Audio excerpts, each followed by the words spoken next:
सबको खुश आमदीद। आप सबको देखकर बहुत अच्छा लगा। अस्सलाम वालेकुम मरियम साहिबा, अस्सलाम वालेकुम।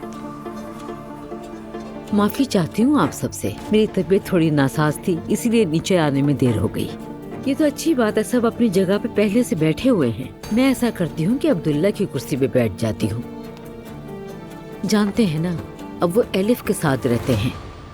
मैं नहीं चाहती कि ये कुर्सी खाली रहे।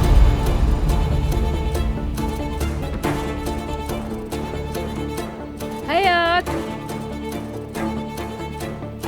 जी आपा।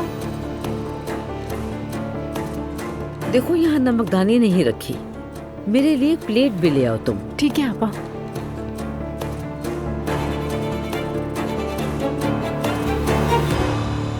मरियम अम्मी आ गई और हयात को बुलाया है। हयात चली गई, मतलब ये कि अंदर कुछ ना कुछ तो चल रहा है, दिलचस्प चीजें। और मैं यहाँ क्या कर रहा हूँ? सब एंजॉय कर रहे हैं और मैं यहाँ काम कर रहा हूँ।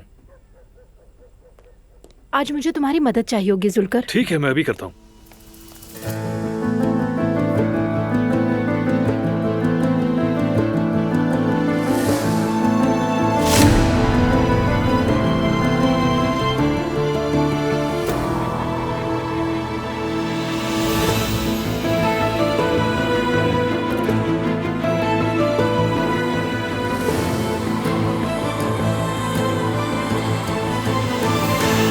ज़ैनब साहिबा, आपको मुबारकबाद देना चाहती हूँ मैं। आपने उमर के बाद अरतुल साहब के साथ आगे बढ़ने का फैसला किया।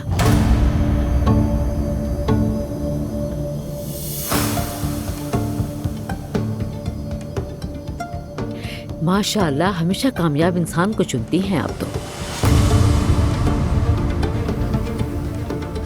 उम्मीद है इंशाल्लाह जल्दी ही हिजाब भी लेना शुरू कर देंगी।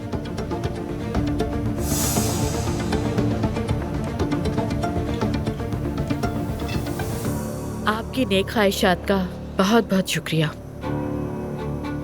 इन हालात में मेरे पास और कुछ नहीं बचता सिवाय इसके कि सब अपनी हकीकत को जैसी भी हो वैसे ही कबूल करें। अरतुल साहब, आपकी तकदीर है कि आप ज़ैनब साहिबा से मिले। हम अरतुल साहब को कारोबार के सिलसिले में पहले ही से जानते हैं। हमसे मिलने से पहले इनकी मुलाकात नूर से हो गई थी, लेकिन इसकी बदौलत ये बहुत मददगार साबित हुए। नूर तो अब बहुत सी बातें छुपाने लगी है हमसे। इसने हमें इनके बारे में नहीं बताया, नसीब से मिल गए।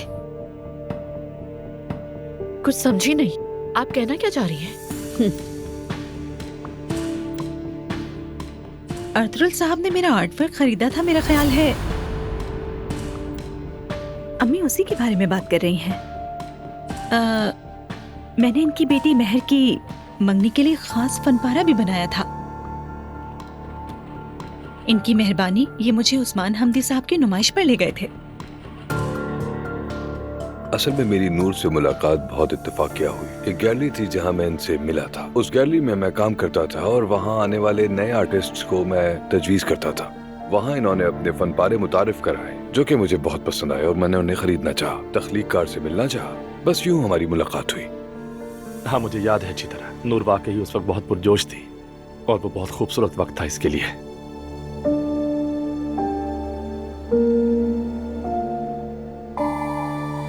आप हमेशा वैसे मेरे ही बारे में बात करते हैं। आप मुझे थेरेपी देते हैं। कभी अपने बारे में भी कुछ बताइए। आपने कभी अपने बारे में कुछ नहीं बताया। क्या आपकी जिंदगी में कभी कोई और भी आया है? हाँ, असल में आया था, लेकिन बाद में पता चला कि वो पहले से शादीशुदा है, तो ये सफर शुरू होने से पहले ही खत्म हो गया। ऐसी सूरत हाल में दस्तबरदार होना हौसले की बात है। मेरा मतलब ये हर किसी के बस की बात नहीं। मैंने खुद को जलाया और खुद ही बुझाया। क्या मुझे ऐसा नहीं करना चाहिए था? वैसे हम एक नया कारोबार शुरू कर रहे हैं। कल उसकी ओपनिंग हो रही है। आप सब ने लाजमी आना है। कौन सा बिजनेस स्टार्ट करने का सोचा है? हम बेल फ्लावर ब्यूटी कॉस्मेटिक की एक फ्रेंचाइज खोल रहे हैं। ओह, मैं उस जगह को जानती हूँ। इदरीस काया की जगह है, वो बहुत मशहूर है। मेरा मतलब जो भी उनकी ब्रांच खोलता है फौरन अमीर हो जाता है। वाकई? देखो, जो कारोबार शुरू में बहुत पैसा देता है उसका अंजाम अच्छा नहीं होता, ये याद रखना। ये सच है। मेरा मतलब है इसमें आपको काफी मेहनत करनी पड़ती है। जब हमने पहली बार रेस्टोरेंट खोला था तो ये काफी मुश्किल लग रहा था। अब तो उसका नाम मिस मरीम का किचन है, क्या तुम भूल गए?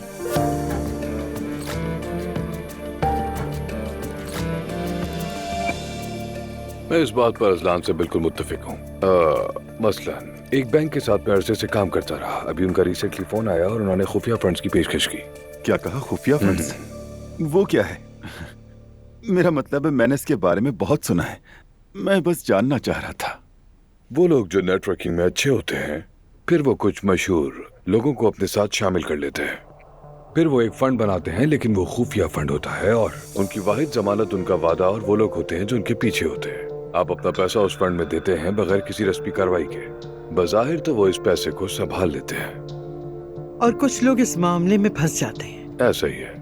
वो वही लोग होते हैं जिनके साथ आप हमेशा काम करते हैं, मगर फिर वो लालच में आ जाते हैं, बदकिस्मती से। आप ठीक कहते हैं। जब इंसान लालची हो जाए तो कुछ भी कर सकता है, जो उसका दिल चाहे। इस मेज पर बैठे हुए हर किसी ने ये देखा होगा। बिल्कुल दुरुस्त फरमाया, ये हमने आपसे सीखा है।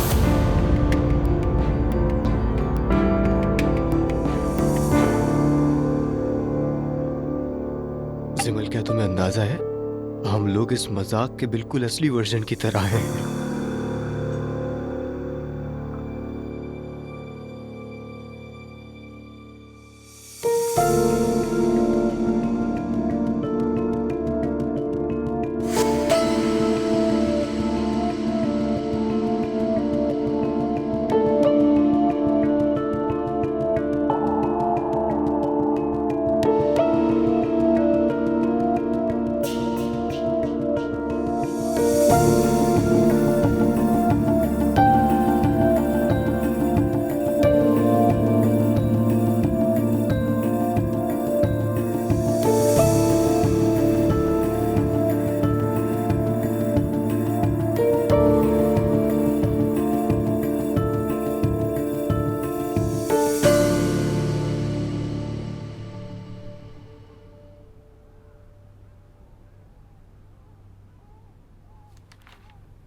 आप तो इस किताब में कुछ ज्यादा ही डूबे हुए हैं। कसीदा बुर्दा शरीफ। इमाम बुसैरी ने यह कसीदा नबी करीम सल्लल्लाहु अलैहि वसल्लम की शान में लिखा था। यानी एक नज्म है ये। नबी अलैहिस्सलाम को भी बहुत पसंद थी। इसके हर शेर में किसी न किसी मसले का हल मौजूद है। मुझे जब भी बेचैनी महसूस होती है मैं इसे ही पढ़ता हूँ। अच्छा है। मेरे ख्याल से आपकी बेचैनी की वजह कल अदालत में होने वाली पेशी है। हाँ बिल्कुल। मरियम अगर अदालत नहीं आई तो पेशी मुलतवी हो जाएगी हमारी। और यकीनन वो नहीं आएगी। तो आप भी बिला वजह मत जाए ना कल। मुझे जाना ही होगा, वरना केस खारिज हो जाएगा। अगर दूसरा हाजिर ना हो तो क्या ये इसी तरह चलता रहेगा? नहीं, फिर उसे इस्तगासा के फैसले के लिए आना पड़ेगा। ये भी ठीक है। दुआ मिली थी आज मुझसे। अच्छा? उसने अजलान से शादी कर ली है। देखो तो जरा उसे, एक ही दफ्तर में होते हुए उसने बताने की जहमत तक गवारा नहीं की मुझे। उनका रवैया बदल गया है, लेकिन फिक्र मत करें, सब ठीक हो जाएगा। देखिए, दुआ खुद आई थी मेरे पास आज। हमारे टर्म्स भी काफी बेहतर हो गए। ऐसे ऐसे सब ठीक हो जाएगा। तुम ऐसा कैसे कह सकती हो? वो भी पिंकू को काफी अरसे से बर्दाश्त कर रही थी।